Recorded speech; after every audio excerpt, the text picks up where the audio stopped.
বিচার শুরু হবে 3 শ্রেণীর মানুষ দিয়ে। 1 নম্বর হলো শহীদ। বলেন 1 নম্বর কি? শহীদ হয় কারা? আল্লাহর রাস্তায় মরে যারা শহীদ তারা। শহীদের মর্যাদা কম না বেশি?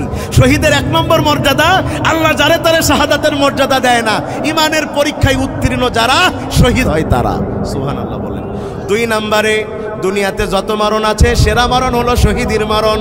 3 নম্বরে শহীদ হবে যারা যত কষ্ট দিয়ে মারা হোক মরার সময় কষ্ট পাবে না তারা। 4 নম্বরে শহীদ হবে যারা কবরে গেলে মরবে না তারা। 5 নম্বরে তারা খালি মরবে না তাই না, কবরের মধ্যে আল্লাহ শহীদকে রিজিক দিবে।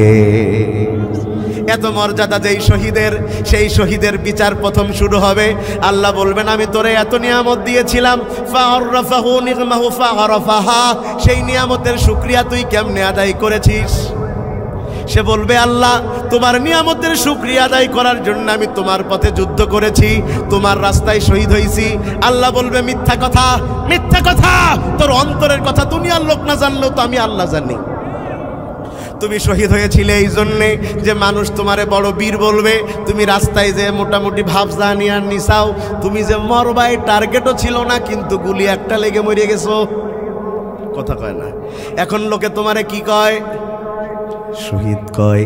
তোমার নামে লোকেরা গেট বানায়, তোমার নামে লোকেরা কত কিছু বানায়, তোমার এত কিছু পেয়ে গেছো। শোনো শোনো শোনো, তুমি যেহেতু শহীদ হয়েছিলে লোক তোমারে, দুনিয়ার মানুষ তোমারে শহীদ বলবে, বড় বীর বলবে, সে তো তুমি দুনিয়াতে পেয়েই গেছো, তোমারে সবাই শহীদ বলছে, কিন্তু তোমার অন্তরের খবর দুনিয়ার লোক না জানলেও আমি জানি। এই জন্য তুমি আজ আমার কাছে শহীদের মর্যাদা পারবা না। উলকিয়া ফিন্নার, উল্টো করে ঢুকায় দাও জাহান্নামের মধ্যে। শুনছেন কথা আপনারা? 2 নম্বরে বিচার হবে যারা আলেম, আপনার আমার, এই যারা আমরা বসে আছি খালি এরাই আলেম। কি বলেন আপনারা? আমাদের দেশের লোকেরা মনে করে যারা দাওরা পাস করছে, যারা কামিল করছে, এরাই খালি আলেম। না, শোনেন, দুনিয়ার সবচেয়ে বড় বিশ্ববিদ্যালয় থেকে ডিগ্রি নিলেও সে আলেম না, সে তার ইলম অনুযায়ী আমল করে না। আল্লাহ রাসূলকে প্রশ্ন করা হয়েছে আলেম কারা? রাসূল বলেছেন মান আমিলা বিহি আলিমা, তারাই হচ্ছে দুনিয়াতে আলেম যারা অর্জিত ইলম দ্বারা আমল করে। যারা আমল নাই, যত বড় ডিগ্রি থাক, সে আলেম না। আজকে আমাদের সমাজে কত বড় বড় আলেম দেখা যায়, মুখে দাড়ি, বিশাল বিশাল ব্যাপার, পিছনে লোক সামনে লোক, কিন্তু তার দাড়ি টুপি তারা বিক্রি করে দিয়েছে তাগুতের কাছে। তাদের সব ফতোয়া ইসলামওয়ালাদের বিরুদ্ধে, আর তাদের যত সম্পর্ক ইসলাম বিরোধীদের সাথে, সব তাদের সাথে। তাদের ফতোয়ার তীরে চর্চিত হচ্ছে আলেমরা, আর তাদের ফতোয়ার কারণে লাভবান হচ্ছে ইসলাম বিরোধী শক্তিরা। আপনি আলেম হলেন কেমনে?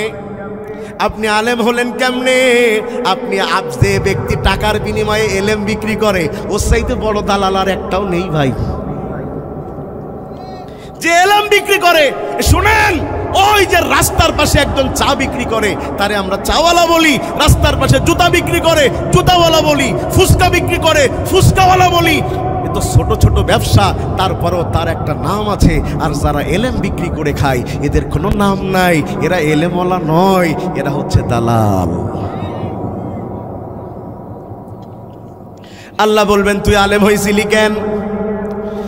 সে এবার বলবে তাআল্লামতুল ইলমা ওয়া আল্লামতুহু ক্বরাতু ফিকাল কোরআন, আমি এই জন্য আলেম হইছি যাতে জ্ঞান অর্জন করতে পারি, জ্ঞান দিতে পারি, কোরআন পড়তে পারি।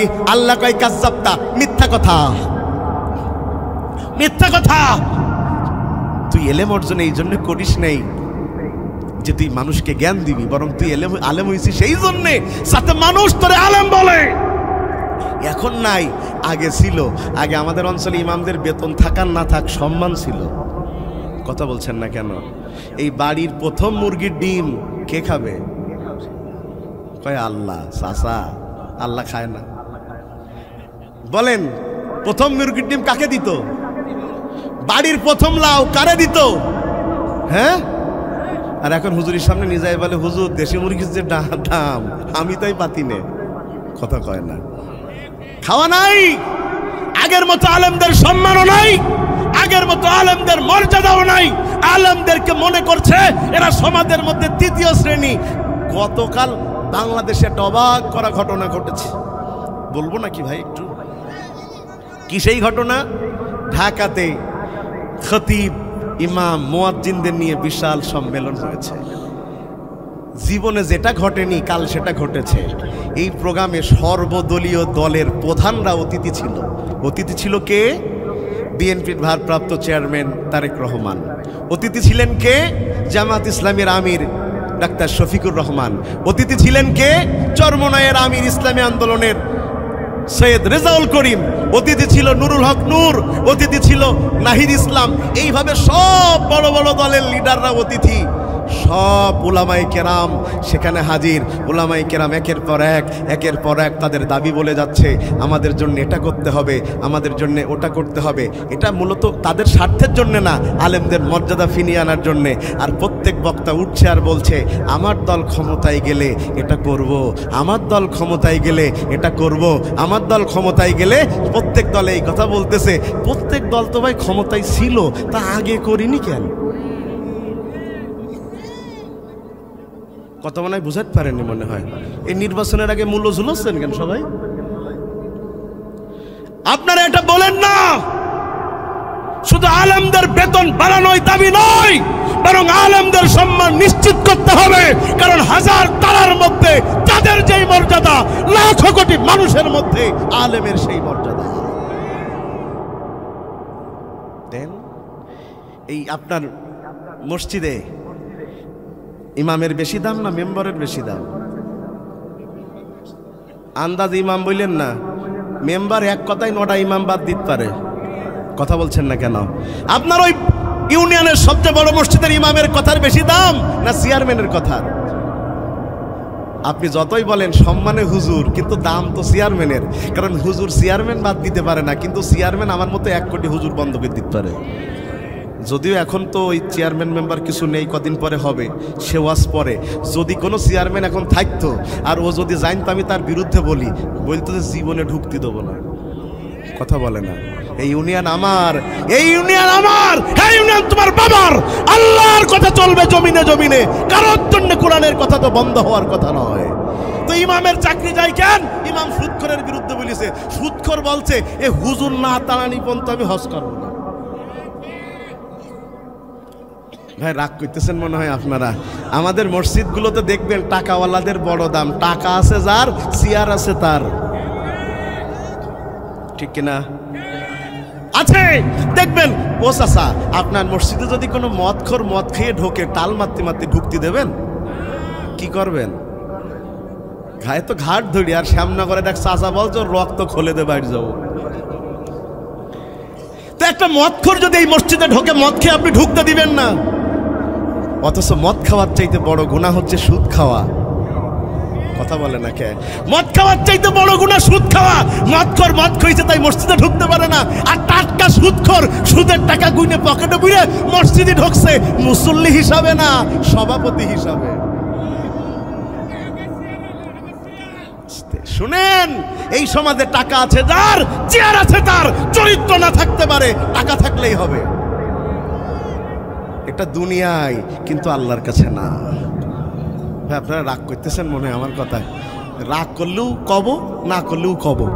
আপনারা খালি মনে করেন রাজনৈতিক ওয়াজে গরম হয়, সব ওয়াজে গরম করা যায়, বক্তা চালে।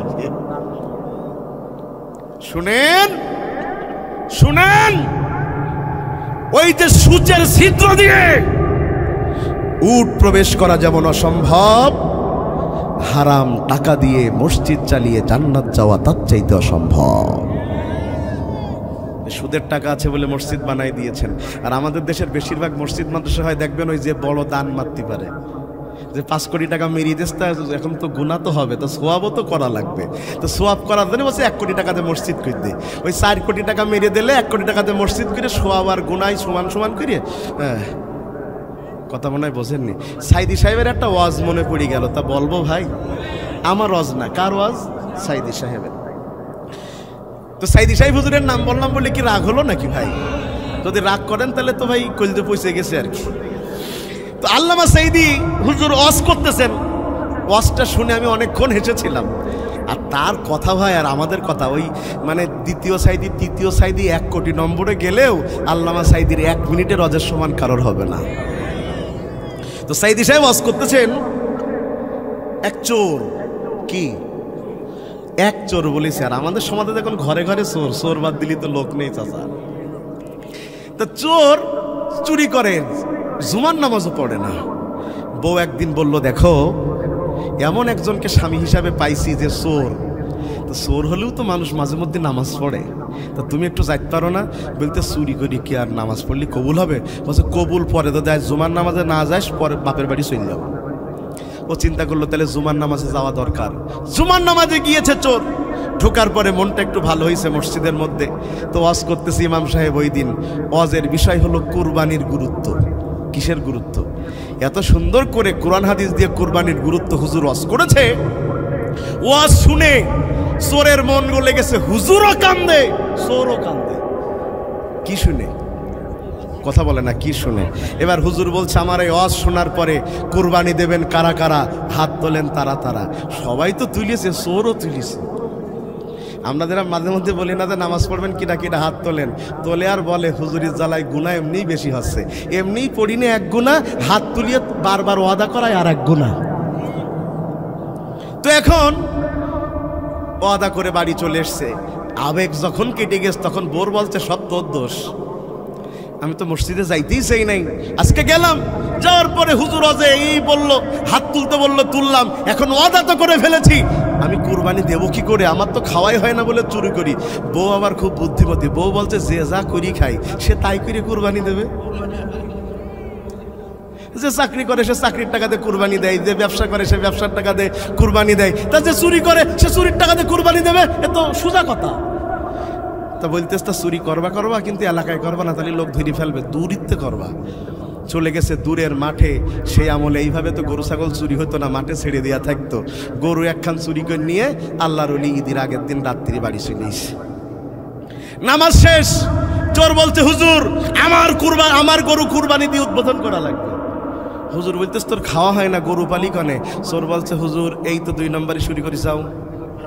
চুরি কি আমি একলা করি? ওই তোমার সামনে চেয়ারে যারা বসে থাকে সামনের আসনে, আমি তো নাই ভাই ডাইরেক্ট চুরি করি। আমি তো ডাইরেক্ট চুরি করি 20,000 মাইরও খাই, আর ওরা তো কলমের খুচাই চুরি করে কোটি কোটি টাকা। ওগুলো তো বলো চোর, ওগুলো তো চোর বলেন না। আমারটাতে শুরু করবেন। হুজুর মোটামুটি ওর গরু দিয়ে শুরু করে কুরবানি শেষ।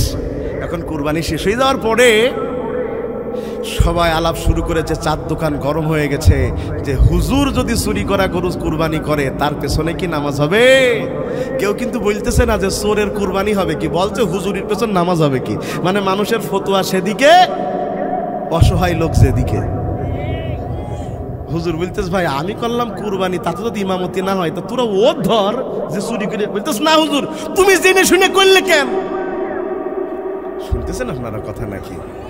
হুজুর তো পড়ে গেছে চরম বিপদে, বলছে এই মাসলা দিতে গেলে আমার তো চোরের টাকা লাগবে। যে ওর মূলত মনে কি ছিল, চোরের ডেকে বলছে, ভাই তুই আমার কি বিপদে ফেললে, এখন আমার ইমামতি যায়, তো তুই একটু বুকে হাত দিয়ে বল দিন তোর কুরবানি কি হবে? বলছে 1 কোটি বার হবে। হুজুর বলতেছি, কি কড়া ফতোয়া, 1 কোটি বার? বলছে হ্যাঁ। বলছে তো দলিল? বলছে হুজুর আমার কাছে তো আর বুখারি মুসলিমের দলিল নেই, আমার কাছে আছে অঙ্কের দলিল। তা বলতেছি কি দলিল? বলছে হুজুর চুরি করলে কি হয়? গুনাহ হয়। হুজুর কুরবানি দিলে কি হয়? সওয়াব হয়। বলছে মিলেই তো গেছে হুজুর, গরু চুরি করে এনেছি গুনাহ হইছে, কুরবানি দিছি সওয়াব হইছে, গুনাহ আর সওয়াবে কাটাকাটি, মাঝখানে গোশত খাওয়া ভাও। এই কথা বলে সাইদি সাহেব বলছেন, গোটা সমাজ আজকে এমন চলছে, মানুষ হারাম ইনকাম করে সেখান থেকে কিছু দান করে ওই হারাম আল হালাল কাটাকাটি করে মাঝখানে মানুষের সামনে তারা দানবীর সেজে হাজির হয়ে যায়। বন্ধুগণ আমার, তবে এই মাঝখানে একটা কথা যেটা বলতে লাগছিলাম একটু বলেই নেই। আমাদের দেশের হুজুরদের কিন্তু ভাই সব চাকরির একটা নিশ্চয়তা আছে, হুজুরদের চাকরির বলো নিশ্চয়তা নেই ভাই, যে কোনো সময় চাকরি চলে যায়। ওই আমার এলাকার একটা গল্প আছে, এই গল্প আমি আবার প্রথম শুনেছিলাম আপনাদের কলারোয়ার একজন বড় আলেমের কাছ থেকে, নাম তার ওমর আলী যুক্তিবাদী, চিনেন আপনারা? আমি ওনার খুব ভক্ত মানুষ ভাই, ওনার এই প্রতিটা উদাহরণ খুবই গুরুত্বপূর্ণ। তো উনি বলছিলেন একদিন এই উদাহরণটা, উনি বলছিলেন যে ইমাম সাহেব একদিন এক জেনাকারিনী মহিলার বাড়ি নাকি খাইছে। এখন লোকেরা বলল, জেনাকারিনী মহিলার বাড়িতে আপনি খাইছেন? তা আপনার পিছনে তো নামাজ হবে না। কারণ কার বাড়ি খাইছে? জেনা করা মানুষেরকে আমরা পছন্দ করি না। জেনাকারিনী মহিলার হাতের রান্না খাইছে, এখন তার পিছনে নামাজ হবে কিনা? ভাই আপনারা বলেন, জেনা করা আগে হয়েছে না খাওয়াটা আগে হয়েছে? জেনাকারিনীর হাতে খাইছে, তাইলে খাওয়া আগে না জেনা আগে? তা গোটা সমাজের লোক জানতো না ওই মহিলা জেনা করে? জানে বলেই তো হুজুরি ধরেছে। শুনেন, ওই মহিলা যখন জেনা করেছে তখন সমাজের লোককে সমাজচ্যুত করে নাই, ওরে সমাজ থেকে বের করে নাই, ওরে নিয়ে প্রশ্ন তুলে নাই। প্রশ্ন তুলবে কারা? তারাই বিচার করে, তারাই মাঝে মধ্যে ওই মহিলার কাছে খ্যাপ মারে। এখন তারা ওখানে ফতোয়া দেয় নাই, তারা ফতোয়া দিয়ে যে হুজুর খাইলো কেন? সমাজের বিত্তশালী বিচারকরা যদি ওই মহিলার জেনা করা বন্ধ করত, তাহলে হুজুরকে আর ওই জেনাকারিনী মহিলার হাতে খাওয়া লাগতো না। তার মানে আমি এক কথাই বলে দিলাম, যেই সমাজ কোরআন দিয়ে চলে না, যত বড় সুফি সাহেব হোক, ইচ্ছা করলেও পরিপূর্ণ ইসলাম মানতে পারে না। বন্ধুগণ আমার, তাইলে 2 নম্বরে কারা? আলেমরা। আলেমের পরিচয় দিতে যেয়ে বলেছি, আলেম মূলত তারা যারা এলেম অনুযায়ী আমল করে। যার আমল নাই, যত বড় ডিগ্রি থাক, তাকে আলেম বলা যায় না। তাইলে আমাদের দুনিয়ার সমস্ত এলেম অর্জন কার উদ্দেশ্যে হবে? 3 নম্বরে আল্লাহ দানশীলকে ডাকবেন, ডেকে বলবেন, তোমারে এত নিয়ামত দিয়েছিলাম, এত টাকা এত পয়সা দিয়েছিলাম, কি করেছো? দানশীল এবার বলবেন, আল্লাহ তোমার দিনের জন্য দান করেছি, এই করেছি সেই করেছি। আল্লাহ বলবেন, কাজ্জাবতা, তুমি তো মিথ্যা কথা বলছো, তুমি তো দান করেছিলে এই জন্য যাতে মানুষ তোমারে দানশীল বলে। তোমাকে দুনিয়ার লোকেরা দানশীল বলেছে, খালি দানশীল বলে নাই, বলেছে দানবীর সম্রাট, মানে সবার চাইতে বেশি দান করে। তুমি তো দুনিয়াতে সব পেয়ে গেছো। তার মানে 1 নম্বর পয়েন্ট দ্বারা বোঝা গেল, নিয়ত যদি সহি না থাকে, আমল যদি আকাশ সমান হয়, ওই আমল আল্লাহর দরবারে পৌঁছায় না। নিয়ত কি হতে হবে? জোরে বলেন, নিয়ত কি হতে হবে? 2 নম্বরে ভালো আমলের বৈশিষ্ট্য পাবে তারা। ভালো আমলের 2 নম্বর বৈশিষ্ট্য হচ্ছে, আমল হতে হবে রাসূলের তরিকায়। আমল যদি রাসূলের তরিকায় না হয়, ওই আমল দেখতে যত বড় হোক না কেন, আল্লাহর দরবারে পৌঁছায় না। বলেন, আমল হতে হবে কার তরিকায়? এশার নামাজ আপনারা পড়েছেন না? ইমাম সাহেব কয় রাকাত পড়াইছে? হ্যাঁ, একটু সবাই বলেন না রে ভাই, যারা পড়েছেন তারা বলেন কয় রাকাত? তো নামাজ পড়লে সওয়াব হয় না গুনাহ হয়? বাড়ি পড়লে যত সওয়াব, মসজিদে পড়লে তার চাইতে বেশি সওয়াব। কয় গুণ? 27 গুণ। আবার যখন সেজদায় যান, আল্লাহ বলেন, ওয়াসজুদ ওয়াক্তারিব, সেজদা দে, আমি আল্লাহর নিকটবর্তী হয়ে যা। বান্দা যখন সেজদা দেয়, আমি আর আল্লাহর মধ্যে কোনো হিজাব থাকে না। তাইলে নামাজে সওয়াব না গুনাহ? বলেন না। তো সওয়াব যখন হয়, তাহলে 4 রাকাত পড়বো কেন? কাল তো 8 রাকাত মারবো। হ্যাঁ, কেন? উত্তর হয়নি কেন? কারণ রাসূল 8, হ্যাঁ মাশাআল্লাহ, রাসূল 8 রাকাত পড়েন নাই। রাসূল বলেছেন, যা আমাদের আমলটা, রাসূল যেটা করেন নাই ফাহুয়া রাদ, ওটা গ্রহণযোগ্য নয়। আমল হবে সেটা যেটা রাসূল করেছেন। বলেন, যেটা কে করেছেন? কথা কি শুনতেছেন নাকি আপনারা? যেটা রাসূল করেছেন সেটা আমল। আপনারা মুখে দাড়ি রেখেছেন না? কার সুন্নাত? হ্যাঁ, তো সবার দাড়ি কি আবার রাসূলের সুন্নাতে হয়? কারো কারো দাড়ি তো পুষ্পা স্টাইলেও হয়। কথা কয় না, পুষ্পা স্টাইল হয় না, ওটা রাসূলের সুন্নত না। তো এই যে দাড়িটা রেখেছি, এই দাড়ির একটা মর্যাদা আছে না? আছে। কি মর্যাদা? মান আহাব্বা সুন্নতি কানা মাই ফিল জান্নাহ, যে আমার সুন্নাতকে ভালোবাসবে সে আমার সাথে জান্নাতে থাকবে। সহিহ হাদিস। শুনে তো ভালো লাগলো, কিন্তু এই যে মুখে দাড়ি, গালে বিড়ি, কথা বলছে না, মুখে দাড়ি গালে, এইটা কোন দিক যাবে? এ জান্নাত যাবে না জাহান্নাম যাবে? ফতোয়া আপনারা দেন। দুনিয়ার সবচেয়ে বিশ্রী দৃশ্য হচ্ছে কোন দাড়িওয়ালা লোক সিগারেট খাওয়া, এ যায় না। দাড়ি হচ্ছে রাসূলের সুন্নাত তো আছেই। ওই যে যুদ্ধ থেকে বাঁচার জন্য তরবারির আঘাত থেকে যেমন ঢাল বাঁচায় দেয়, দাড়ি এমন একটা জিনিস দুনিয়ার অনেক হারাম কাজ থেকে বাঁচায় দেয়। দাড়ি থাকার কারণে ইচ্ছা করলেই হারাম কাজ করা যায় না। যদি দাড়ি রেখে কেউ খারাপ কাজ করে, লোক বলে তো মানসির জাত না। যদি বলেন, হুজুর যে কথা আপনি কনে পেলেন, আমি এই পদ্মা সেতু হওয়ার আগের বছর আমি ওই যে চ্যানেল 24-এ আলোচনার জন্য যাচ্ছি, তো ওইটা হচ্ছে প্রথম তারাবির দিনে যাচ্ছি, তখন পদ্মা সেতু হয় নাই, আরিচা দিয়ে পার হয়ে চলে যাব। তো সাহারির সময় পরিবহন ওই জায়গাতে আমাদের খাওয়া দাওয়ার জন্যে ফুড পার্কে গাড়ি পার্ক করেছে। তা আমরা ওখানে খাইতে বসছি, খাওয়া দাওয়া শেষ হয়ে গেছে। যাওয়ার পরে এক মুরব্বী, বয়স 50-50 হবে, বেশি মুরব্বী না, মধ্যবয়সী, ও খাওয়া দাওয়া শেষে বলছে এক্ষুনি আজান দিবেনি, তো একটা সিগারেট খেয়ে নিই। ওই সিগারেট টানতে শুরু করছে। আর এক মহিলা, বয়স 60-70 হবে, পাশ দিয়ে যাচ্ছে আর বলছে এ তো মানুষের জাত না,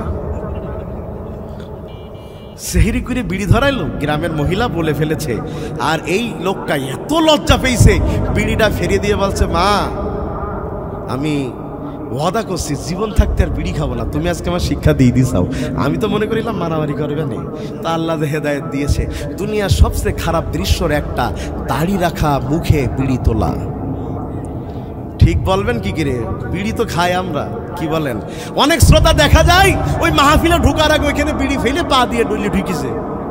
কথা বলছেন না, বিশ্বাস হয় না বোধহয় আমাদের, কারণ আমরা তো তারা যারা সাহারি শেষ করি বিড়ি দিয়ে, ইফতার শুরু করি বিড়ি দিয়ে। সুবহানাল্লাহ। বন্ধুগণ আমার, নিয়ত যদি সহি না হয় আমল ভালো হয় না, রাসূলের তরিকায় যদি আমল না হয় আমল হয় না। রাসূলের আদর্শ ছাড়া তো কোনো মানুষ মুসলমানই থাকতে পারে না। কথা বলেন ঠিক না বেঠিক? তাই চলে যাবেন নাকি? মানুষ যদি আমল রাসূলের তরিকায় না করে, তবে রাসূলের তরিকায় কতটুকু করবেন? খালি দাড়ি টুপিতে নাকি রাজনীতিতেও? এই কথাটা আর কেউ বলতে চাচ্ছে না, আগে ঠিকঠাক বলছিল, এই আর কষ্ট না। আমি একটু আগে বলেছি ইন্নাল্লাহা লা ইয়াযাউ বিল কুরআন মা লা ইয়াযাউ বিস সুলতান। যদি রাষ্ট্র ক্ষমতা ইসলাম দিয়ে না চলে, কোনো মানুষের বাবার ক্ষমতা নাই পরিপূর্ণ ইসলাম মানবে। তবে আমি এটা বলি না যে এই ইসলাম জামাতের ইসলাম, এই ইসলাম চরমনার ইসলাম, এই ইসলাম বিএনপির ইসলাম, আমি এটা বলি না। বরং আমি এটা বলি যারাই ক্ষমতা যাবে তাদের উচিত ইসলাম দিয়ে দেশ চালাবে। আমি এটা বলি, কারণ আপনারা সবাই তো হাজী সাহেব, কথা বলেন না, আমরা সবাই কি? তারপরও গতকাল ইমাম পরিষদ সম্মেলনে বিএনপি নেতা সালাউদ্দিন আহমেদ জনাব তারেক রহমানকে ঘোষণা দিয়েছেন জাতির ইমাম হিসাবে। তো জাতির ইমাম এই ঘোষণা নিয়ে আমার কোনো বক্তব্য নাই, আমি কোনো রাজনৈতিক বক্তব্য দেও না, পছন্দও করি না। তো ঘোষণা যেহেতু আলেমদের সামনে এসেছে যে জনাব তারেক রহমান হচ্ছে জাতির ইমাম, আমরা এটা বাস্তবে দেখতে চাই তিনি জাতির ইমামের ভূমিকা পালন করে যদি আগামীর পার্লামেন্টে বিএনপি যায়, তাহলে অবশ্যই যেন আল কোরআনকে সংবিধান বানায়। আর হুজুররা গেলে তো বানাবে, এই কথা তার বলে লাভ নেই, তারা তো এমনিই বলছে আমরা বানাবো। রাগ করলেন নাকি ভাই? অনেকে আবার চিন্তা করতে হুজুরের একটু বুদ্ধি বেশি আর কি, ওই চিন্তা করেন না, মন দিয়ে বুঝেন, কোনো বুদ্ধি টুদ্ধি খাটায় আমি ভাই কথা টথা বলি না, যেটা বাস্তব সেটাই বলি। ভাই আমার, তাইলে রাসূলকে মানলে কি একটু মানতে হবে নাকি পরিপূর্ণ মানতে হবে? রাসূলকে আদর্শ খালি মসজিদে মানবেন, বাইরে মানবেন না? যত জায়গায় মুসলমান যাবে একজন আদর্শ, মুহাম্মাদুর রাসূলুল্লাহ। 17 বছর ধরে বিএনপি করেছে। কত বছর? বিএনপি করতে যে মামলা খাইছে, বিএনপি করতে যে রিমান্ডে গিয়েছে, বিএনপি করতে যে এই কলারোয়ার অনেকে কোরাসে মারা গেছে, ঠিক কিনা বলেন?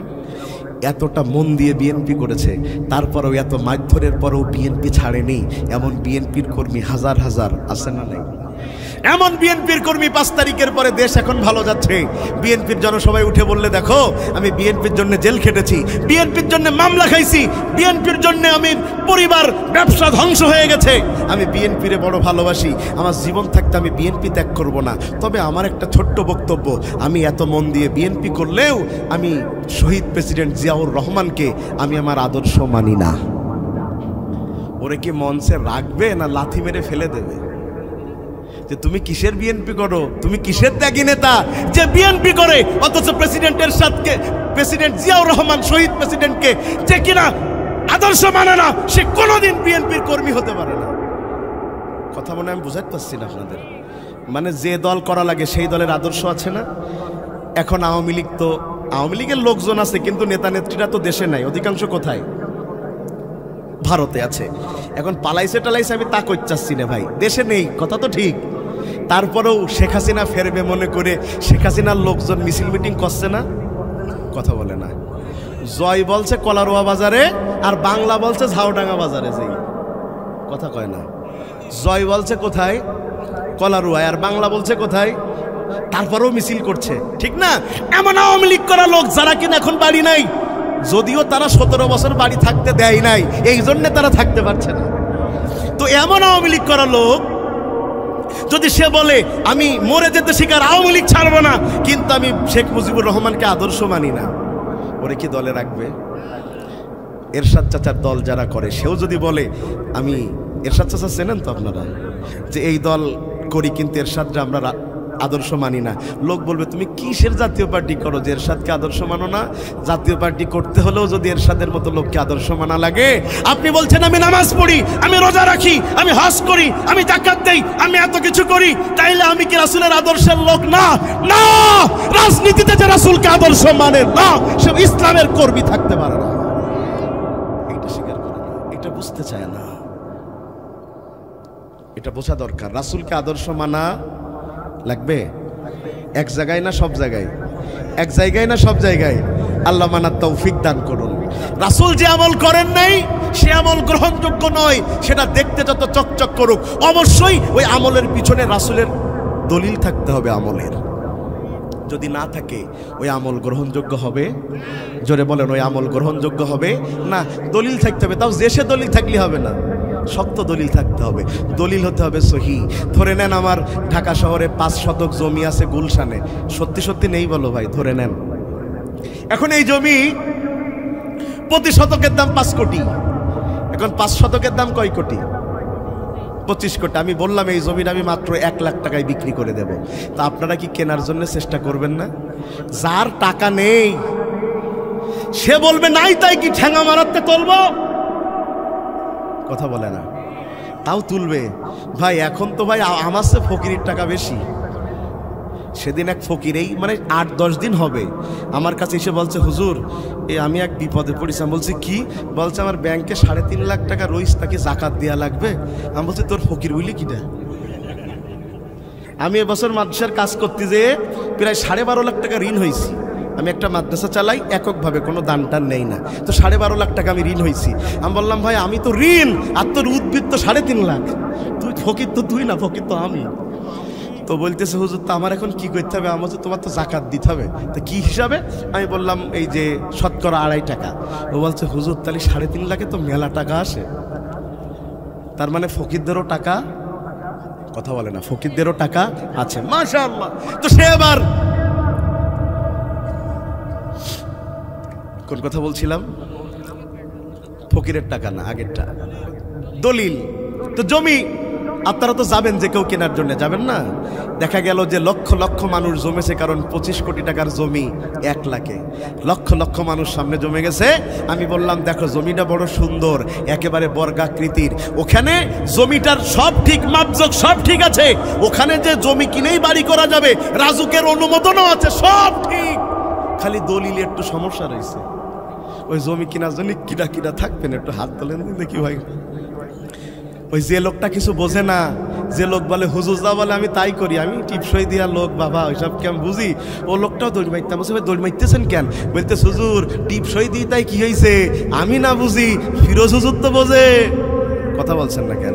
যে দলিল আমি পড়তে না পারি, আমি টিপসই দিই, কিন্তু ফিরোজ হুজুর তো পড়তে পারে, ফিরোজ হুজুরের কাছে নিয়ে যাব, ও দলিল পড়বে, পড়ার পরে যদি বলে ঠিক, তাইলে জমি কেনা যায়। সামান্য জমি কিনতে যেয়ে যদি যাচাই বাছাই করা হয়, ওই দলিল ঠিক না হলে যদি মানুষ জমি না কেনে, আল্লাহর জান্নাতে মানুষ যেতে চায়, অথচ আমল যাচাই করে না। দলিল নাই, আমলের দাম নাই। বলে দলিল নাই, আমলের কোনো দাম নাই। দলিল থাকতে হবে, আমলের পিছনে কি থাকতে হবে? দলিল। প্রিয় ভাইয়েরা আমার, এই যারা এই কথা বলেন যে হুজুররা যা করে তাই করি, এই কাজের জন্য তো আল্লাহ আপনারে পাঠাই নাই। আল্লাহ আপনারে পাঠাইছে ওই বিষয়ে জ্ঞান অর্জন করার জন্য। জ্ঞান অর্জন করা লাগবে না সবার? বন্ধুগণ আমার, তাইলে ভালো আমলের 1 নম্বর বৈশিষ্ট্য হলো নিয়ত সহি থাকতে হবে। ভালো আমলের 2 নম্বর বৈশিষ্ট্য, ওই আমলটা অবশ্যই অবশ্যই রাসূলের তরিকায় হতে হবে। ভালো আমলের 3 নম্বর বৈশিষ্ট্য, অবশ্যই অবশ্যই ওই আমল কবুল হওয়ার জন্য রুজি হালাল হতে হবে। বলেন কি হালাল হতে হবে? একটু সবাই বলেন না ভাই, কি হালাল হতে হবে? রিজিক। আমি এখন যে এই কথা বলবো একটু গায়ে লাগতে পারে, তাও কব ভাই একটু কই ভাই। রিজিক যদি হালাল না হয়, রিজিক যদি হালাল না হয়, 1 কোটি বার হজ করলেও তার কোনো দাম নাই। রিজিক হালাল হয় না বলেই বারবার ওমরা করার পরে, হজ করার পরেও তার চরিত্রের পরিবর্তন হয় না। হজের আগেও মদ খাইতো, হজের পরেও মদ খায়। তা আপনারা বলেন যে এতবার হজ করলে তাও লোকটার আমল ফিরল না। আমল ফিরবে কি? হারামজার শরীরে ও হালাল অবস্থায় কবরে যেতে পারবে না। আমার আল্লাহর স্পষ্ট বর্ণনা, কুল্লা ইয়াস্তাবিল খাবিস ওয়াত তাইয়্যিব ওয়ালাউ আ'জাবাকা কাসরাতুল খাবিস ফাত্তাকুল্লাহা ইয়া উলিল আলবাব। ও নবী, আপনি বলে দেন হালাল আর হারাম কোনোদিন এক হতে পারে না। হালালের জোর আর হারামের জোর কখনো এক হতে পারে, পবিত্র আর অপবিত্র কখনো এক হতে পারে না। এরপরে আল্লাহ সবচেয়ে চমৎকার কথা বলছেন, ওয়ালাউ আ'জাবাকা কাসরাতুল খাবিস। তবে হারাম জিনিস চকচক করে বেশি, হারাম জিনিস মনে টানে বেশি, হারাম জিনিসই মনে হয় বেশি শান্তি। কিন্তু মানুষ জানে না হালাল আর হারাম কোনোদিন এক হতে পারে না। একটা উদাহরণ দিলে বুঝতে পারবেন। 2 জন মানুষ, একজনের নাম বল্টু, একজনের নাম আব্বাস। বলেন একজনের নাম কি আর একজনের নাম কি? ভাই এই নামে কেউ নেই তো ভাই? আপনার মধ্যে কেউ নেই তো? ওরে ভাই, সেদিন এক জায়গায়, সেদিন বলতে 2 বছর আগে এক জায়গায় ওয়াজ করতে যে 3 বার সবুরির নাম বলে উদাহরণ দিছি। ওয়াজ শেষে লোক আমার বলছে দৌড় মারেন, এই আমাদের গ্রামের সবচেয়ে বড় শয়তানটার নাম সবুর। কি বিপদ! আমি তো জানি না ভাই কার নাম বল্টু আর কার নাম সবুর। আমি এটা বোঝানোর জন্য, একজনের নাম বল্টু আর একজনের নাম, এরা 2 জন একসাথেই লেখাপড়া করছে। আব্বাসের রোল 1, বল্টুর রোল 59। বলেন আব্বাসের কত, বল্টুর কত? 59। তো পড়ালেখা শেষ, 2 জনের অনেক দিন সাক্ষাৎ নেই। তো আব্বাস সৎ মানুষ, জীবনে কোনোদিন 1 টাকারও হারাম খায়নি। নিজের জমিতে নিজে চাষ করে, কোনোদিন জমিতে নাঙল মারতে যেয়েও 1 নাঙলও ফাঁকি দেয় না। সুবহানাল্লাহ বললেন না ভাই? বড় ভালো মানুষ। একটা সাইকেল চালায় সে, যে সে সাইকেল না, এই সাইকেল আব্বাস চালায়, ওর বাপ চালাইছে, তার বাপও চালাইছে। আব্বাস সাহেবের ধান্দা তার ছেলেও চালাবে। পোলাপান এই সাইকেল দেখে আর ইয়ার কি বলে, চাচা নূহ নবীর আমলে সাইকেল আর কদিন চালাবা? ও সাইকেলের চাকা শক্ত হয়ে গেছে আর হাওয়া দিয়া লাগে না। অটো একদিন ওই সাইকেল রেখে এক কাজে গেছে, চোরে সাইকেল চুরি করে নিয়ে গেছে। পরের দিন আবার সাইকেল ফেরত দিয়ে গেছে আর লিখে দিকে, চাচা তুমি তোমার সাইকেল তালা না মেরে আর রাখবা না, কি বিপদে পড়িস তোমার সাইকেল চুরি করে। যে দোকানে যাই সেই দোকানদার বলে আব্বাসের সাইকেল না। শুনতেছেন কথা আপনারা? মানে এত পুরনো সাইকেল, এই সাইকেলের নাম আল্লাহর রহমতে এই চেহারা এলাকার সবাই চেনে। কি কেড়াগাছি আর কি কলারুয়া সবাই জানে কার সাইকেল? আব্বাস। আব্বাস সাইকেল চালিয়ে যাচ্ছে, ঘাটর ঘাটর করে আওয়াজ হচ্ছে, আর পিছন দিয়ে একজন 3 কোটি টাকার গাড়ি চালিয়ে আসছে। সে আর কেউ না, সে আব্বাসের বন্ধু বল্টু। বল্টু খেয়াল করলো, দেখা যাচ্ছে আমার বন্ধু আব্বাস না। হ্যাঁ, যে আব্বাসের পাশে এসে ও সাইকেলের পাশে ওর গাড়িটা ওই সোজা করে আস্তে করে রেখে বলতেছে, এই আব্বাস না? আব্বাস বলছে, তুই বল্টু না? হে রে দোস্ত। কিন্তু এই দোস্ত বলার পরে আব্বাসের কইল যে শুকিয়ে একটু হয়ে গেছে, যে আমার রোল 1। সাইকেল চালাচ্ছি নূহ নবীর আমলের, আর আমার বন্ধুর 59। সাইকেল চালাচ্ছে, গাড়ি চালাচ্ছে 3 কোটি টাকার। ও বলছে আল্লাহ জীবনটা বেদানা, করলাম কি করলাম কি? আমার বন্ধুই তো বেশি ভালো আছে। এই যে চোখে দেখে মনে হচ্ছে ওয়ালাউ আ'জাবাকা কাসরাতুল খাবিস, হারাম জিনিস চকচক করছে। আব্বাসের মন খারাপ হয়েছে, জীবনে করলামটা কি? এরকম একটা গাড়ি আমার হইল না। এই বড় মনের আব্বাস মন এখন খারাপ হয়ে গেছে। কিন্তু দেখেন, একজনের গাড়ি আছে, বাড়ি আছে, আর একজনের সাইকেল, 2 চালা ঘর, 2 তালা নয়। আব্বাস ও বাড়ি গিয়েছে, আর ওই বাড়ি গিয়েছে আপনার বল্টু হালাল আর হারামের পার্থক্য এবার দেখেন। বাড়ি গিয়েছে আব্বাস, যে বউর বলতেছে বউ ভাত দে। বউ বলছে শীতকাল তো তরকারি ঠান্ডা হয়ে গেছে, গরম করে নিয়ে আসি। তরকারি গরম করে আনতে আনতে আব্বাস ঘুমিয়ে এমন নাক ডাকা শুরু করেছে, মানুষ তো দূরে থাক, চোর কোনোদিন ঢুকবে না বাড়ি। এসে বউ ডাকছে, এই বিলকিসের বাপ ওটো ওটো, বলিস না ঘুমাই পড়লি ডাকবি নে, তালাক দে বাড়ি পাঠাই দেবো। ওই যে আব্বাস ঘুমাইছে, ফজরের আগে আর ডেকে তোলা যায় না, কারো সাহস নেই ডেকে তুলবে, নাক ডাকার ঠেলায় কোনো মানুষ ঢুকতে পারে না। ওইদিকে বল্টু গেছে বাড়ি, 5 তলা বাড়ি, এসি রুম, টাকা পয়সা ব্যাংক ব্যালেন্স অভাব নাই, কিন্তু ঘুম নাই। 12টার সময় বলে বউ ঘুমের বড়ি দে, খাইছে, ঘুম আসে না। 2টার সময় বলে আর একটা দে, খাইছে, ঘুম আসে না। আবার চাইছে, বউ বলছে এত ঘুমের বড়ি না খেয়ে উলাউটো একবারে বিষ খেয়ে মরতে পারিস না। ঘুম নাই, আর একজনের ঘুমের থেকে ডেকে তোলা যায় না, ওর খাওয়া জোটে না, আলু চাষ করে, ধান চাষ করে, ও ঘুমিয়ে কুল পায় না, আর এর ঘুম হয় না। কারণটা কি? এর বাড়ি ভালো হতে পারে, এসি রুম হতে পারে, গাড়ি হতে পারে, কিন্তু এই বাড়ি করতে যে, এই গাড়ি করতে যে এই বল্টু কত লোকের ঘুম কেড়ে নিয়েছে, কত লোককে মিথ্যা হামলা মামলা দিয়ে বাড়ি থাকতে দেয় নাই, মা থেকে দূরে রেখেছে, সন্তান থেকে দূরে রেখেছে, সারা রাত কেঁদেছে, ঘুমাতে পারে নাই। ও যত মানুষের চোখের ঘুম কেড়ে নিয়েছে, আমার আল্লাহ তাদের অভিশাপে বল্টুর চোখের ঘুম কেড়ে নিয়েছে। তুই 5 তলা বাড়ির থাকবি, কিন্তু আমি আল্লাহ তোর ঘুমই দেবো না। ভাই রাগ করছেন মনে হয়। সকালবেলা আব্বাস উঠে বলতেছে, বিলকিসের মা রাত্রির খাইনি মনে আছে তো, এখন কাজা কাফারা আদায় করে খাবো। ভাত আর ডাইল দিয়েছে, হাফ কেজি চালির ভাত ডাইল দিয়ে মেরি দিস দিয়ে বলছে আর দুটো হয়।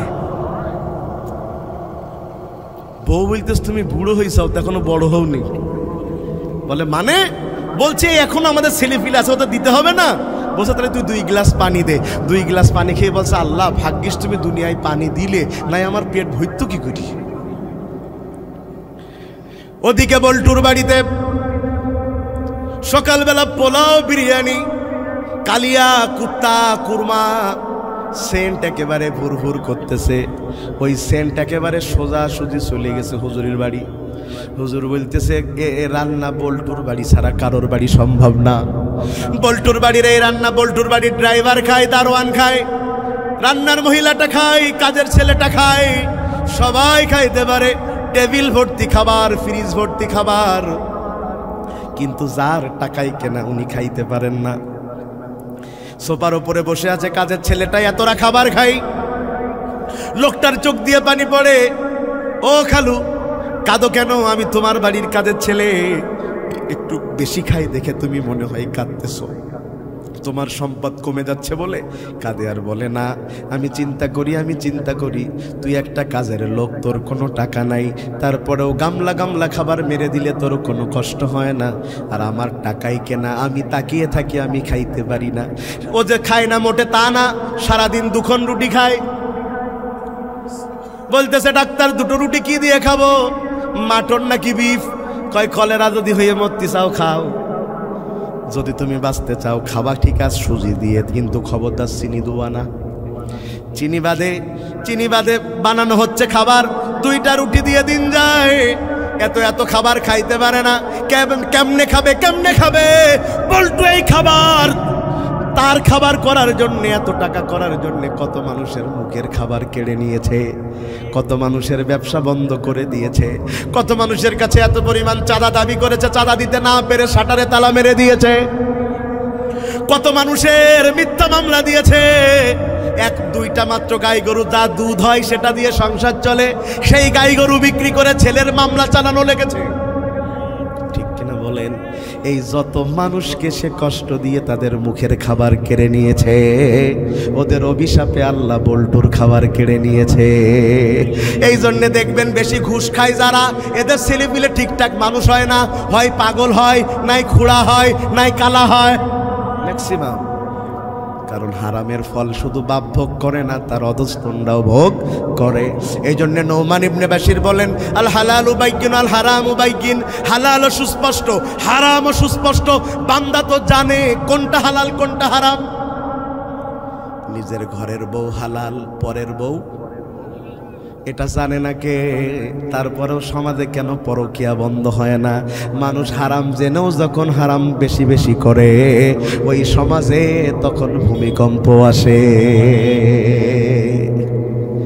মানুষ হারামকে হারাম জেনেও যখন হারাম কাজ বেশি করে, এই 2 দিন আগে ভূমিকম্প দেখেছেন না আপনারা? 2 বার হয়েছে এই ভূমিকম্প, 5.7 পর্যন্ত উঠেছে।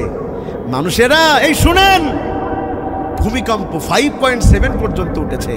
খাচ্ছিল, ওই খাবার খাওয়া অবস্থায় প্লেট রেখে নিচে নেমে এসেছে, হাতে তখনও খাবারের এঁটো লেগে আছে। অনেকে নিজের সন্তানকে রেখে মনের ভুলে ভয়ে সন্তান 5 তলায়, বাপ নেমে এসেছে।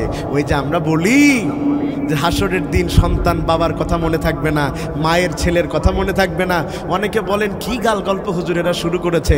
গাল গল্প যে নয়, তার প্রমাণ এই ভূমিকম্প। সন্তানকে ওপরে রেখে মা বাবা 2 জনই নিচে নেমে এসেছে। নামার পরে মনে হয়েছে সন্তানের কি হয়েছে। কি মনে করছেন আপনি? ভূমিকম্প হচ্ছে, কিন্তু যারা আল্লাহওয়ালা তাদেরটা দেখেন, ভূমিকম্প হচ্ছে ভয় পাচ্ছে না, তারা তখন কালেমা পড়ছে। কালেমা পড়ছে, লা ইলাহা ইল্লা আনতা সুবহানাকা ইন্নী কুনতু মিনাজ জালিমিন পড়ছে, লা ইলাহা ইল্লাল্লাহু মুহাম্মাদুর রাসূলুল্লাহ। কোন চেহারার ভিতরে কোনো ভয় দেখতে পাইনি, কারণ তারা মনে করেন ভূমিকম্প দেন যিনি, ভূমিকম্প থেকে বাঁচানো তিনি। ভূমিকম্প হলো, মানুষেরা ভয় পেল, এই লিখতে শুরু করেছে আবার ভূমিকম্প আসলে কেমনে আমাদের এই ঘর বাড়িগুলো বেশি টেকসই থাকে, স্থায়ী থাকে, সেই জন্য কার্যকর পদক্ষেপ নিতে হবে। ওরে হতছাড়া, ওই রড সিমেন্টে তো ঠেকাইন যাবে না, আমল দিয়ে ঠেকাতে হবে। অন্যায় ছেড়ে দিতে হবে, জুলুম ছেড়ে দিতে হবে, এই পরকীয়া ছেড়ে দিতে হবে। জেনা বেড়ে গেছে, নেশা বেড়ে গেছে, নেশা ছাড়া সমাজ নাই। কথা বলছেন না কেন? নেশা নেশা নেশা। এখন তো গানই বানাইছে, মজনু দেবে তোর নাকে শশা, নেশা লেগেছে, নেশা গান। ভাই নেশা করা ছেলেপেলে কি আপনাদের অঞ্চলে আছে নাকি? ভাই আছে।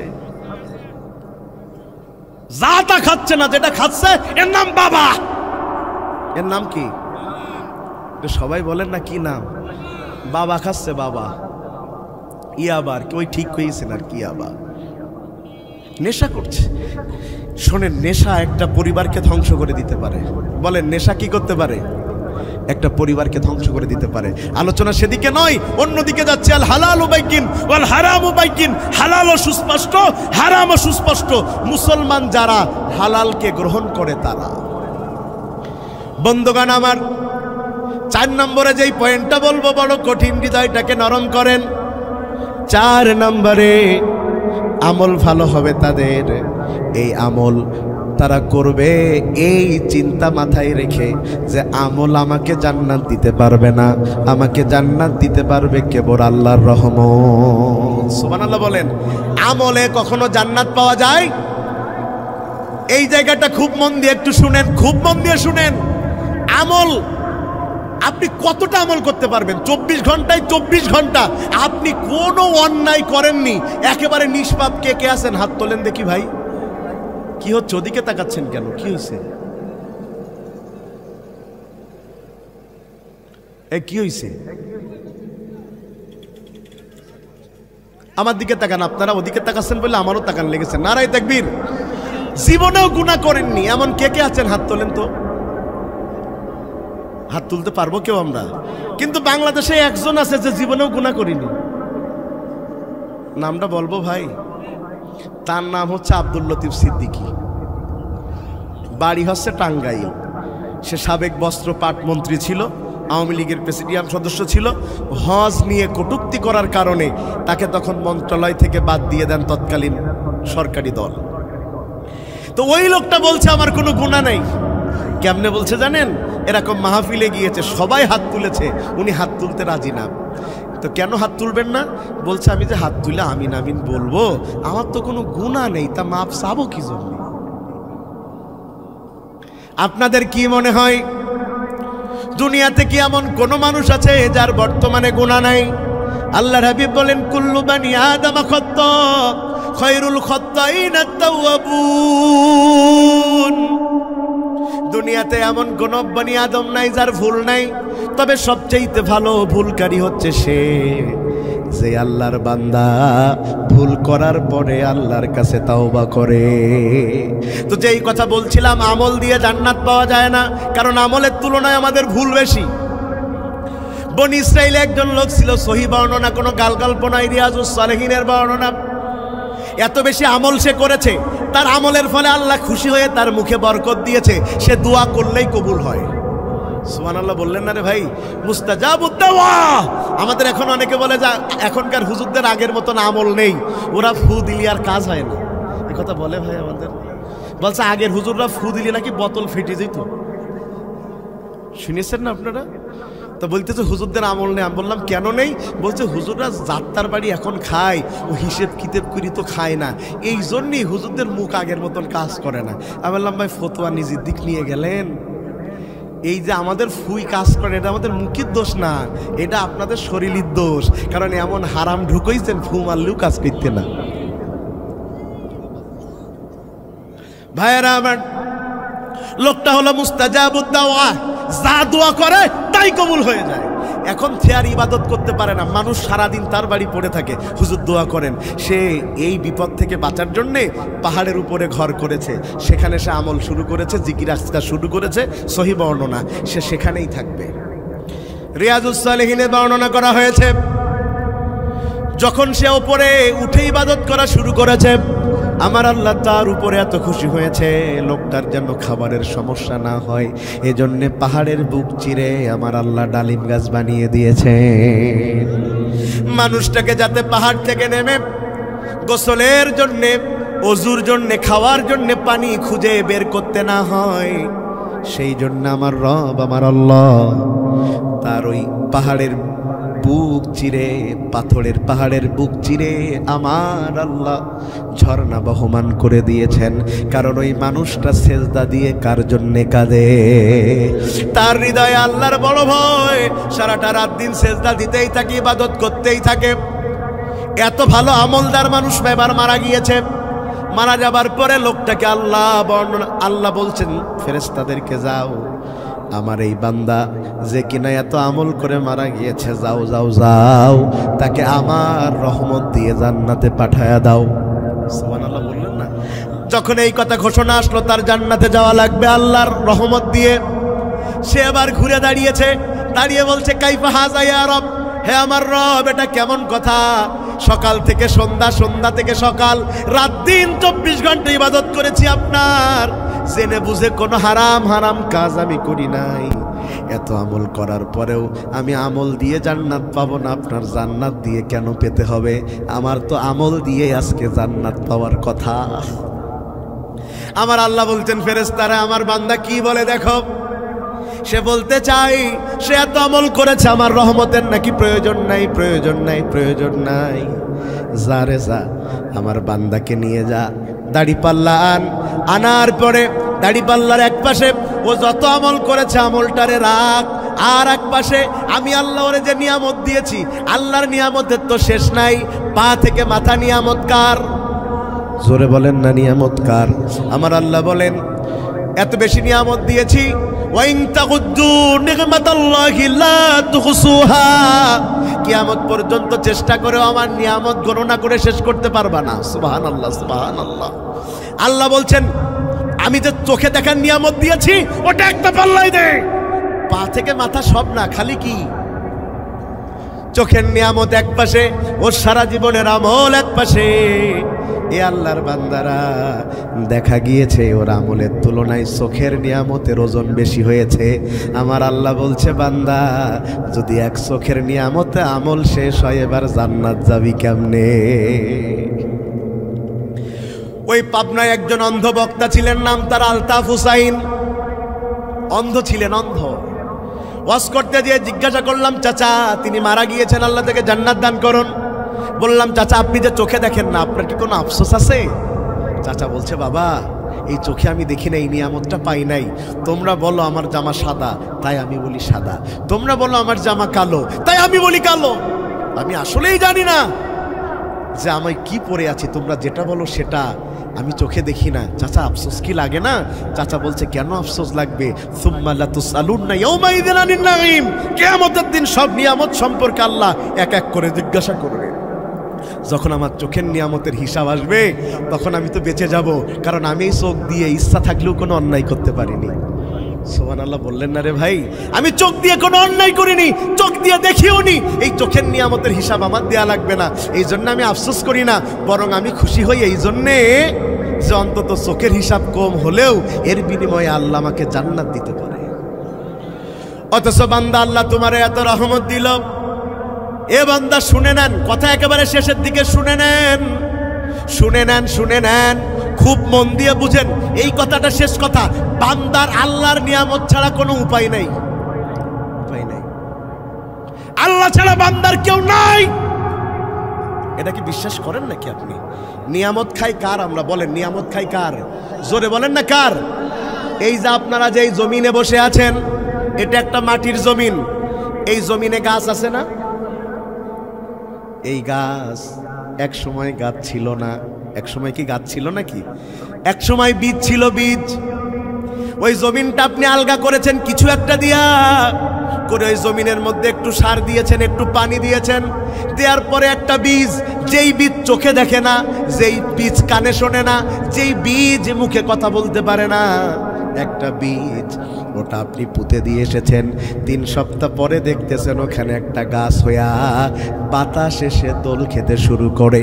উনজুরুলি তিলকা সাজারা, ওই গাছটার দিকে তাকায়া বলো, ও কলারুয়াবাসী, ওই বীজ থেকে গাছের চারা তোমার কোনো নেতা দেয় নাই, তোমার কোনো পীর দেয় নাই, তোমার কোনো হুজুর দেয় নাই। বলেন দিয়েছে কে? জোরে বলেন না দিয়েছেন কে? ওয়াইন তাকুদ্দু নি'মাতাল্লাহি লা তুহসুহা। আল্লাহর নিয়ামতের শেষ করবা কেমনে? আপনাদের করোনার কথা মনে আছে? করোনা মনে আছে না? করোনার সময় মানুষ ঘর থেকে বের হতে পারতো? সব প্লেন বন্ধ হয়ে গেল, মানুষ বাইরে যেতে পারে না, এমনকি মসজিদে যেতে পারবে মাত্র 5 জন, ইমাম, মুয়াজ্জিন, খাদেম আর 2 মুসল্লি। এখন এই 2 মুসল্লি কারা হবে? তাই নিয়ে আবার 20 জন 40 জনে মারামারি। ঠিক কিনা বলেন? হয়েছে না? তো ওই করোনার সময় আপনাদের মনে থাকবার কথা, এই আমাদের যশোর জেলার বিখ্যাত একজন ব্যক্তি করোনায় মারা যায়।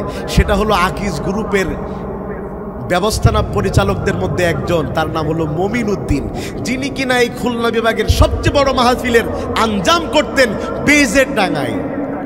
জানেন আপনারা? নোয়াপাড়া বেজের ডাঙ্গায় উনি মারা গিয়েছেন। পরবর্তীতে সেই মাহফিল আদ্দিনের সম্মানিত পরিচালক, আদ্দিন ফাউন্ডেশনের আলহাজ মহিউদ্দিন সাহেব, ওই প্রোগ্রামটা আল্লাহ শুকরিয়া আমাদের কাছাকাছি যশোরে এনেছেন। গত বছর সেই মাহফিলে লক্ষ লক্ষ মানুষের ঢল নেমেছিল। দেশের বড় বড় ইসলামিক স্কলাররা এসেছিলেন, এবারও হওয়ার কথা আছে বলে শুনেছি, আলহামদুলিল্লাহ।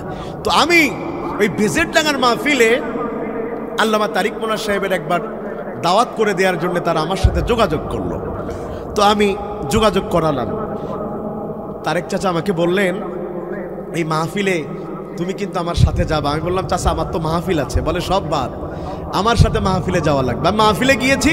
তো ওই সুবাদে আমি তারেক চাচার সাথে ওই মমিন উদ্দিন সাহেবের বাড়িতে গিয়েছি। উনার এত টাকা উনি নিজেও জানেন না হয়তো বা ওনার কত টাকা। উনি হাঁটছে, পিছনে 2টা লোক জামা গায়ে দিচ্ছে, সহযোগিতা করছে একটা লোক।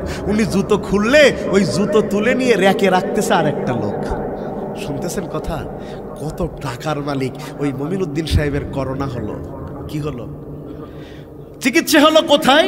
তাদের নিজেদের হসপিটাল। আর দিনে লোকটা মারা গেল শ্বাসকষ্টে, করোনা হয়ে মারা গেল। সেই সময় যমুনা গ্রুপের চেয়ারম্যান নুরুল ইসলাম বাবুল, এই যমুনা গ্রুপের নাই এমন কোনো পণ্য নাই, ফ্রিজ থেকে শুরু করে সব আছে, মারা গিয়েছে। উনি যখন হসপিটালের মধ্যে, কর্মচারীরা চারপাশে হাঁটে আর কান্দে, কিন্তু ভিতরে কেউ যেতে পারে না। মারা গিয়েছে করোনার সময় নোয়াখালীতে একজন মানুষ, যার কিনা শুধু শ্বাসকষ্ট শুরু হয়েছে, শুধু শ্বাসকষ্ট। এটা দেখে তাকে ঘরের মধ্যে ছেলেরা মেয়েরা বন্দি করে রেখেছে, পানি চেয়েছে, তাদেরও করোনা হতে পারে এটা মনে করে সন্তানেরা পানি নিয়ে যায় নাই। ছটফট করে এই মানুষটাই ঘরের মধ্যে মারা গিয়েছে। মনে আছে আপনাদের সে কথা? আমি যেই কথা বলার জন্য এতগুলো কথা বললাম, ওই সময় অনেকের করোনা হয়ে হসপিটালে যাওয়া লেগেছে, অক্সিজেন দেওয়া লেগেছে।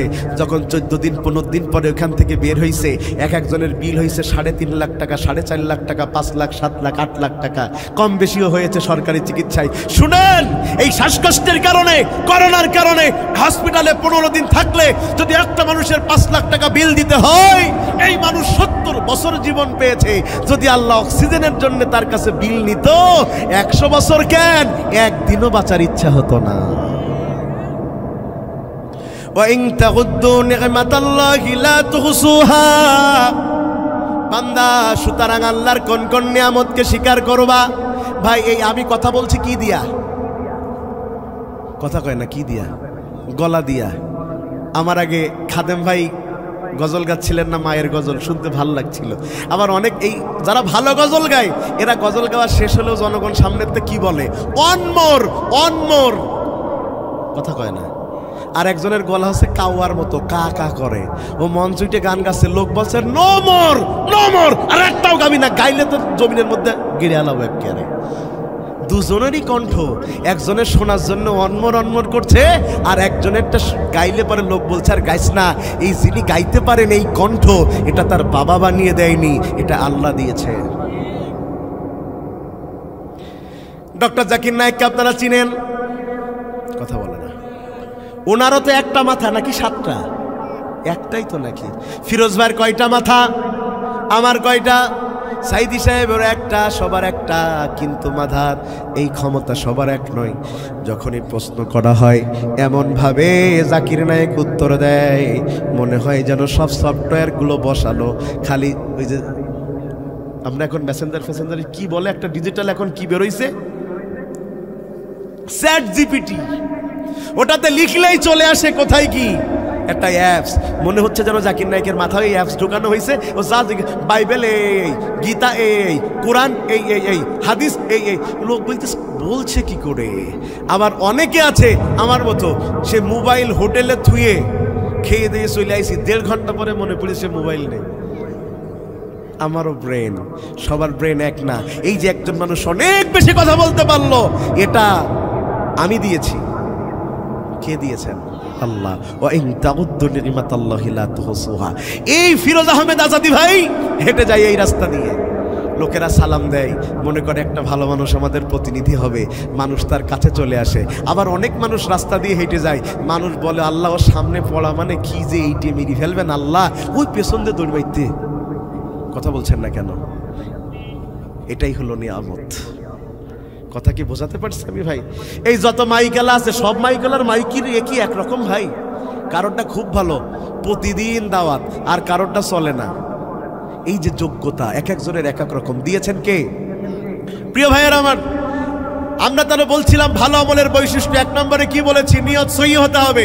2 নম্বর বলেছে আমল রাসূলের তরিকায় হতে হবে। 3 নম্বর বলেছে আমল কবুল হওয়ার শর্ত হিসাবে ওটা হালাল রিজিকের অন্তর্ভুক্ত হতে হবে। 4 নম্বর বলেছি আমল দিয়ে জান্নাত নয়, বরং আল্লাহর রহমতের দিকে তাকিয়ে থাকতে হবে। কার রহমতের দিকে তাকিয়ে থাকতে হবে? প্রিয় ভাইয়েরা, কথা আর খুব বেশি সামনের দিকে যেতে চাই না। আমাদের আলোচনা আমরা 1.5 ঘন্টার কাছাকাছি চলে এসেছি। আমরা বলেছিলাম আজকে 1.5 ঘন্টা মতো কথা বলবো। 5 নাম্বারটা বলে আমরা আমাদের আলোচনা আজকে শেষের দিকে আসছি। ভালো আমলের 5 নম্বর বৈশিষ্ট্য হচ্ছে ওই ভালো আমল তাকে সমাজে বিনয়ী হতে বাধ্য করবে। যার আমল যত ভালো সে তত বিনয়, যে যত মূর্খ তার আচরণ তত উগ্র। ভাই, আপনাদের অঞ্চলে গাছে ফল হয় না? হয়। আম গাছে আম, কুল গাছে কুল। তো যে গাছে ফল বেশি সেই গাছকে খাড়া হয়ে থাকে নাকি একটু? শুনেন, যেই গাছে ফল বেশি ওই গাছ যেমন বিনয়ী হয়ে যায়, উপরের দিকে উগ্র হয় না, চারিদিকে তার পাতাগুলো নেমে যায়, দেখলেই মনে হয় একটা বিনয়ী ভাব। এই দুনিয়াতে আমল ভালো যার, সে কখনো অহংকার যুক্ত হতে পারে না। ইবাদুর রহমানিল্লাযীনা ইয়ামশুনা আলাল আরদি হাওনা ওয়া ইযা খাতাবাহুমুল জাহিলুনা ক্বালু সালামা। আল্লাহু আকবার বলেন না ভাই? যার আমল ভালো ও বিনয়, ওর মধ্যে কোনো অহংকার নাই। আর যার আমল নাই, ও দেখবেন চার দোকানে বসে আছি, 10-12 জন বসে আছে, একজন এসে বলছে হুজুর আমার একটা মাসলা জানার দরকার ছিল। বলছে হ্যাঁ বলেন। ও মাসলা বলা শেষ করেছে, আমি উত্তর দেওয়ার আগে চারপাশের 8-10টা ভ্যানালা 8-10 রকম উত্তর দিয়ে ফেলি। এরম হয়? হয়? জানে না কিন্তু উত্তর দেয়, জানে না কিন্তু উত্তর দেয়। অনেকে দেখবেন কিছু জানে না, খালি ক্ষমতা আছে, টাকা আছে, নেতৃত্ব আছে, এই জন্য মাহফিলে এসে কোরআনের আয়াত পড়তে যাচ্ছে, ভাব নিয়ে যায় আমিও কিছু জানি। তা কি পড়ছে? বিসমিল্লাহির রহিম, বিসমিল্লাহির রহিম। মাঝখানে যে রহমান দৌড়মিরি সত্য টের নেই। বলতে আমরাও কি কম ইসলাম জানি? আলিফ বা তা আমরা পড়িনি? শুনেন, আমল ভালো যার, বিনয়ী অবস্থা তার, আমলদার কখনো ভালো আমলের উদাহরণ দিয়ে শেষ করি। আপনারা প্রথম খলিফা হযরত আবু বকরের নাম জানেন নাকি? কথা বলেন, জানেন নাকি? হযরত ওমর ছিলেন, আবু বকর ছিলেন নরম মনের মানুষ। হযরত ওমর চাইতেন সব সময় হযরত আবু বকরের মতো আমলদার হওয়ার জন্য। সুবহানাল্লাহ বলেন না ভাই? কথা এটাই শেষ পয়েন্ট আমাদের। তো হযরত আবু বকর প্রতিদিন ফজরের নামাজের পরে কোথায় যেন চলে যেতেন। এই জিনিসটা কেউ খেয়াল না করলে হযরত ওমর খেয়াল করেছেন। তিনি চিন্তা করলেন হযরত আবু বকর কোথায় যায়। তিনি একদিন দেখতে পারলেন যে তিনি এমন একটা বাড়িতে যান যেই বাড়িতে খালি একজন মহিলা আছেন, তিনি অন্ধ। হযরত আবু বকর তার বাড়িতে যান, তার বাড়িতে যায় প্রতিদিন ওই মহিলার প্রস্রাব পায়খানা পরিষ্কার করে দেন, গোসল করায়া, নতুন পোশাক পরায়া তার ঘর বাড়ির যত ময়লা আছে পরিষ্কার করে দিয়ে আসেন। এই জিনিসটা হযরত ওমর দেখলেন। দেখার পরে তার মনের মধ্যে আসলো তাহলে আমারও তো এমন আমল করা দরকার।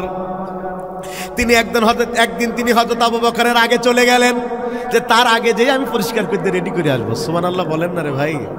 চলে গিয়েছেন।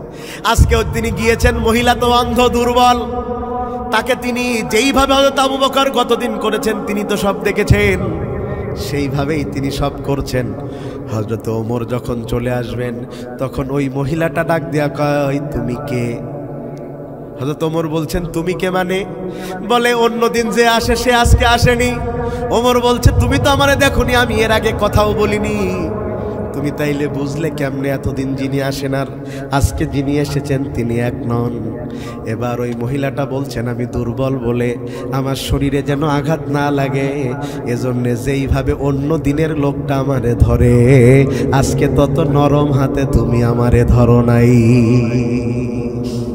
وعباد الرحمن الذين يمشون على الأرض هونا وإذا خاطبهم الجاهلون قالوا سلاما। যারা আল্লাহর বান্দা হয়, আমলের দিক থেকে পরিপূর্ণ হয়, তারা জমিনে বিনম্র হয়ে ওঠে। এদের মধ্যে কোনো অহংকার নাই। দুনিয়ার সবচেয়ে খারাপ অহংকার হচ্ছে এলেমের অহংকার। বলেন কিসের অহংকার? এলেমের অহংকার করবেন না। 2 নম্বরে খারাপ অহংকার হচ্ছে সম্পদের অহংকার। আজকে সম্পদ আছে, কালকে নাও থাকতে। আজকে যে সম্পদ আছে এটা কি কালকে থাকবে? কোনো নিশ্চয়তা কেউ দিতে পারবেন? আজকে যে ক্ষমতা আছে সেটা কাল কি 45 মিনিট আগেও তো জানতেন না যে আমার ক্ষমতা চলে যাবে, ঠিক কিনা? আজকে যে সম্পদ যেটা থাকবে না। 3 নম্বর মানুষ অহংকার করে চেহারার অহংকার। যৌবন বয়সে তোমার যেই চামড়া, তুমি বুড়ো হয়ে গেলে এটা কালো মানুষেরও যেমন কুকড়াবে তোমারও তেমন কুকড়াবে। কিসের অহংকার করো? চেহারার। এই চেহারার মালিক তো হচ্ছে আল্লাহ। এজন্য সুন্দর মানুষদের উদ্দেশ্যে আমি বলি, সুন্দর যারা এরা শয়তানের ওয়াসওয়াসায় বেশি পড়ে, কারণ মানুষ এদেরকে বেশি টার্গেট করে। এজন্য সুন্দর যারা নিজেকে বাঁচিয়ে থাকার চেষ্টা করবেন তারা, তাইলে এলেমের কোনো অহংকার করবেন, এলেমের কোনো অহংকার করবেন, সম্পদের কোনো অহংকার করবেন, চেহারার কোনো অহংকার করবেন না। 4 নম্বরে ক্ষমতার কোনো অহংকার করবেন না। চিরকাল ক্ষমতায় থাকবেন, নিশ্চয়তা আছে? আগের সরকার তো মনে করতে 41 সাল পর্যন্ত থাকবো, এখন যদি কেউ মনে করে আমি 71 সাল পর্যন্ত থাকবো, এটা ঠিক নয়। এজন্যে ক্ষমতার অহংকার করা যাবে না। জনগণের নেতা না হয়ে জনগণের খাদেম হতে হবে। বলেন, জনগণের নেতা না হয়ে কি হতে হবে? জনগণের খাদেম হতে হবে। যত সম্পদ সরকারে আসার পরে আপনি নিয়েছেন, যেন আপনি চলে যাবার পরে একই রকম সম্পদ আপনার থাকে। আগে ইজি বাইকে চলার টাকা ছিল না, আর এখন টাকা রাখার জায়গা নাই, এ টাকা তো আর আসমান থেকে নাজিল হয় নাই। অথচ তাকিয়ে দেখেন হযরত আবু বকরের দিকে, এই আপনি যত ভালো আমল দেখবেন আবু বকর ওমর, আবু বকর ওমর, মানে উদাহরণ আসলেই তাদেরটা আসবে। হযরত আবু বকর খলিফা, খেলাফতের কাজ শেষ করে গিয়েছেন বাড়িতে, আজকে দেখতেছে তার সামনে কয়েক পদের খাবার, অন্যদিন একটু রুটি একটু জাইতুনের তেল, একটু রুটি একটু জাইতুনের তেল, একটু রুটি একটু মধু একটু খেজুর, আর আজকে এত খাবার। বিবিকে বলছে, বিবি খাবার পালি কই? সুবহানাল্লাহ কইলেন না, খাবার পাইলি কই? আর আমাদের কোত্থেকে খাবার আসছে, হালাল না হারাম দেখা তো টাইম নেই। বিবি ডাক দিয়ে বলে, আবু বকর প্রতিদিন যেই বেতনটা আপনি পান খলিফা হিসাবে, ধরে নেন সেটা 5 টাকা, বলেন কয় টাকা? ধরে নেন 5 টাকা। প্রতিদিন আমি 4.5 টাকা করে বাজার করি, 50 পয়সা করে আমি বাঁচাইয়ে দেই। এই 50 পয়সা করে বাঁচাতে বাঁচাতে একটা টাকা অ্যামাউন্ট জমা হয়েছে। যেহেতু আমার সন্তানেরা ভালো ভালো খাবার পাই না, এই টাকাটা আমি জমা করেছি, সেখান থেকে আমি ভালো খাবার বানাইছি, এখানে কোনো হারাম নাই। আবু বকর খাইলেন না, উঠে দাঁড়ালেন, অর্থমন্ত্রীকে সাথে সাথে ডেকে বললেন, অর্থমন্ত্রী আমার বেতন যে প্রতিদিন 5 টাকা, আমার স্ত্রী খাতা কলমে বোঝায় দিয়েছে আমার 5 টাকা লাগে না, 4.5 টাকা দিলে আমার হয়ে যায়, এজন্যে আগামীকাল থেকে আমার বেতন 4.5 টাকা, 5 টাকা নয়। খেলাফত কাকে বলে? ক্ষমতা কাকে বলে? আর আপনি ক্ষমতায় যাওয়ার আগেই চিন্তা করছেন কোনটা কোনটা নিবেন, আল্লাহ বরকত নষ্ট করে দিবেন। এই জন্য জনগণের খাদেম হতে হবে, জনগণের নেতা হওয়ার চেষ্টা করলে হবে না। এই যে এই কথা আপনারা বলেন ক্ষমতার উৎসকে, আমরা তো বলি আল্লাহ, আমরা সাধারণ নেতারা কি বলে জনগণের ক্ষমতার উৎসকে? তো যদি এটা আপনারা এটাও স্বীকার করেন, তাও তো বিশ্বাস করা লাগবে যে 5 বছর পরে আবার এদেরই লাগবে। কথা বলছে না তো ওই চিন্তা করে হলেও তো 2 নম্বরই করা বন্ধ করা দরকার। আমাদের দেশে যারাই ক্ষমতায় আগামীতে আসবে, যে দল বা যারাই হোক, আল্লাহ তাদের আমাদের খাদেম হিসাবে কবুল করুন। ইসলামের দৃষ্টিতে নেয়ামতকে অনুভব করে আল্লাহ তাদেরকে কাজ করবার তৌফিক দান করুন।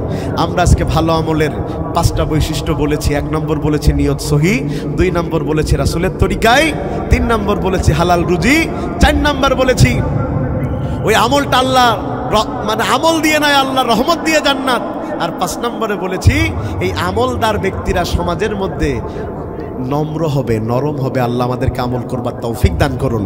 যেই কথাগুলো বলেছি এই কথাগুলো যেন আল্লাহ তাআলা আমলের মাধ্যমে আল্লাহ সন্তুষ্টি অর্জন করে আমাদের জান্নাত পর্যন্ত পৌঁছানোর তৌফিক দান করুন।